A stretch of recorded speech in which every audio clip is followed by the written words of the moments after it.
जी, सभी को सादर हम अखिल भारतीय मारवाड़ी महिला सम्मेलन की ओर से राष्ट्रीय देहदान सखी डॉक्टर राजकुमारी जैन।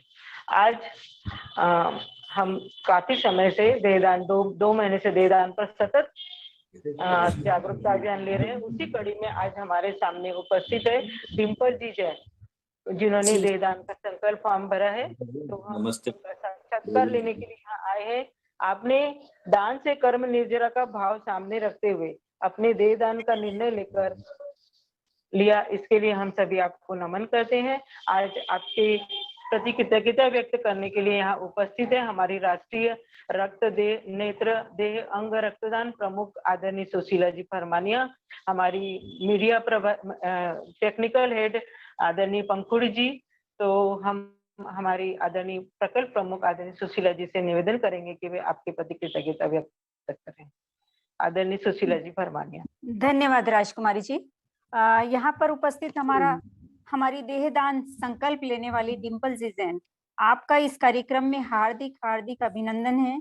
आपका हम आभार व्यक्त करते हैं। डिम्पल जी, आप ब्यावरा शाखा से हैं, ये तो मुझे पता है। मैं चाहूंगी कि आगे का परिचय आप स्वयं दें अपना। जी, मेरा नाम डिम्पल जैन गोधा है जी। मैं ब्यावरा से हूँ। मैं हाउसवाइफ हूँ। शाखा सदस्य हैं आप ब्यावरा से? जी जी। आप ब्यावरा शाखा में कितने सालों से जुड़ी हैं? इसमें 2 साल से जुड़ी हूँ, पर मुझे प्रेरणा बहुत टाइम से ससुर जी से मिली है मुझे। मैंने उनको देखा है कि त्याग करना और ये सब मतलब दान करना और अपना सब ये काम करना, ऐसा समाज सेवा करना, ये सब मुझे उनको देख के बहुत इच्छा होती थी कि मैं भी कुछ करूं समाज के लिए। तो देहदान का संकल्प ही क्यों? आपने जो ये देहदान का संकल्प लिया, ये मतलब कहीं से आपने सुना था ऐसा करना चाहिए या कैसे? देहदान का तो नहीं सुना था, पर जैसे अंगदान का बहुत सुना था कि किडनी देना, आंखों का देना, फेफड़े देना, ये कुछ चल रहा था बहुत टाइम से। किसी को देते हुए भी सुना, पेपर में भी सुना, तो बहुत टाइम से लग रहा था कि मुझे खुद को भी देना चाहिए। तो मुझे वहां से ऐसा लग रहा था कि किसी दिन अगर मुझे मौका मिला तो मैं भी ऐसा दान दूं कि दूसरे के काम आए। तो ये देहदान का मतलब आपको पता है ना कि पूरा शरीर मेडिकल कॉलेज में जाता है? जी जी, इसके बारे में पूरी जानकारी आपको है? हाँ जी। आपके घर में आपके पति, आपकी बच्चों ने सबको पता है? सबकी सहमति है? हाँ, सबको पता है। सब जब मैं देहदान का फॉर्म भर के आई 30 तारीख को, तो सबको बहुत खुशी हुई। सबने बहुत आभार व्यक्त किया, धन्यवाद दिया कि अच्छा काम करके आए हो। यहाँ पे परिवार का और कोई सदस्य आपके साथ उपस्थित है? जी, बहू है और सास है मेरी। जी मेरी जी, सास आप है और यदि वो साथ में है तो परिचय करवा दें। जी। जय जिनेन्द्र। जय जिनेन्द्र बिटिया, बड़ी प्यारी बहू रानी है। बहुत अच्छा, आपकी सासू माँ ने ये संकल्प लिया, आप इससे एग्री करते हैं? जी, बहुत खुशी की बात है कि उन्होंने इस निर्णय पे लेके गए। उन्होंने ये सोच रखी कि मुझे देहदान देना चाहिए, जिससे आगे के लोगों के लिए, जो मेडिकल स्टूडेंट्स रहते हैं, उनको इस चीज की प्रैक्टिस के लिए, और अगर किसी को इस अंगों की जरूरत पड़ती है, किसी भी व्यक्ति को जो ओल्ड हो जाते हैं उनके लिए, उसके लिए बहुत अच्छी बात है। तो पुण्य की बात थी ये चीज, ये उन्होंने निर्णय लिया। ये भी उन्होंने भरा, बहुत बढ़िया बात है।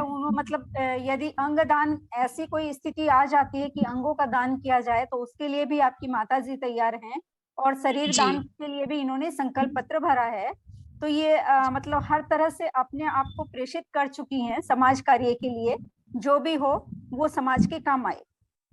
जी, अति उत्तम। आपकी सासू माँ चाहेंगे डिम्पल जी? क्या? आपकी सासू माँ। जी। अरे आपके घर में 3 पीढ़ी देखने को मिल रही है। माता जी प्रणाम। जी हाँ, जी प्रणाम। आपकी बहू ने ये देहदान का जो संकल्प लिया, आपको ये सुनकर कैसा लगा?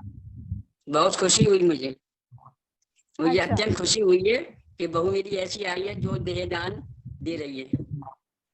ओके, तो आप उससे प्रेरित हैं? बिल्कुल। आपको भी लगता है कि आपको ये काम करना चाहिए? वो लगता तो है मुझे भी। आगे जब मैं भी सोचूंगी मैं भी सोचूंगी इस बारे में। जी, अभी आप कच्ची पक्की हैं, परिवार से अभी अनुमति कच्ची- लेके सोचेंगी। बहुत बहुत बढ़िया बात है। आपकी बहू का हाँ। संकल्प मजबूत है, वो कर चुकी हैं, और परिवार की परिपाटी बनाने के लिए बीच वाली पीढ़ी सामने आई है। इसके लिए मुझे बहुत खुशी है कि भाई आपके साथ बीच वाली पीढ़ी आगे है, और आपकी यदि सोच बनती है तो आप भी उनके साथ आएंगे और नई पीढ़ी भी उनके साथ है। बिल्कुल तो तीनों ये पीढ़ी को विचार यहाँ कर पर हम रही प्रणाम करते हैं। जी हाँ, जी, जो भी होगी कर दो, आटा रखना नहीं ना। जरूर। जरूर। आपकी कोई विशेष उपलब्धि डिम्पल जी इस जीवन काल में आपने कुछ ऐसा अलग हटके विशेष कार्य किया हो तो आप हमारे साथ यहाँ पर शेयर कर सकते हैं। नहीं, धर्म के प्रति बस झुकाव ज्यादा रहा। ससुर ने हमें बहुत धर्म के मार्ग में बहुत चलाया, उन्होंने बहुत समझाया, बहुत पढ़ाया भी है हमको। हम तो बहुत आए जब बहुत अज्ञानी थे, पर यहाँ के हमें सब धर्म के लिए सब बहुत कुछ मिला, बहुत कुछ सीखा हमने उनसे। तो हम आपके सुखी परिवार के लिए मैं प्रभु से यही कामना करूंगी कि हमेशा ये परिवार ऐसे ही बना रहे। मतलब ससुर के जाने के बाद भी आप उनको इतनी शिद्दत से याद करती हैं, उनके दिए हुए पाठ को आप याद रख रही हैं, उनकी दी हुई सोच को, और सासू माँ और बहू रानी 3 पीढ़ी का परिवार आप साथ में लेके चल रही हैं। इसके लिए हम आपको तहे दिल से शुक्रिया करते हैं और बहुत बहुत आपको नमन करते हैं कि ऐसे परिवारों की आज हमारे भारतीय समाज में बहुत ज्यादा जरूरत है। सबको आपसे प्रेरणा लेनी चाहिए कि किस तरह से सामंजस्य बिठा के परिवार के साथ साथ समाज हित में भी कार्य करना चाहिए। राजकुमारी जी। बोले ना। संस्कारों से डिम्पल जी, क्या आप समाज से आपकी कोई क्या? अपेक्षा है क्या? आपने किसका? प्रमिला जी का आवाज आ रही दीदी। डिम्पल जी, हम आपसे ये पूछना चाहेंगे कि समाज से आपकी कोई अपेक्षा है? आपने देहदान का संकल्प लिया, समाज उसके से सब प्रति एकजुट होके काम करें और सब एकता बनी रहे और इस कार्य में और आगे भी बढ़े, और सबको इस बात के लिए प्रेरित करें कि और भी देहदान दें, तो आगे बच्चों को शिक्षा मिलती रहे और पुण्य का काम भी करें। जी। तो संस्कारों से ओतप्रोत डिम्पल जी जैन अहिंसा, त्याग व दान को सामने रखकर आपने भावी पीढ़ी के स्वास्थ्य का ख्याल रख विश्व का भविष्य में प्रथम गुरु बनने का निर्णय लिया है। उसके लिए अखिल भारतीय मारवाड़ी महिला सम्मेलन आपके इस निर्णय के लिए कृतकृत्य है। आपको नमन करते हैं हम और भगवान से प्रार्थना करेंगे आपके शुद्ध आध्यात्मिक स्वस्थ प्रगति के लिए। जय जिनेन्द्र। जय जय। राधे राधे सभी को, तहे दिल से आप सभी का शुक्रिया, धन्यवाद।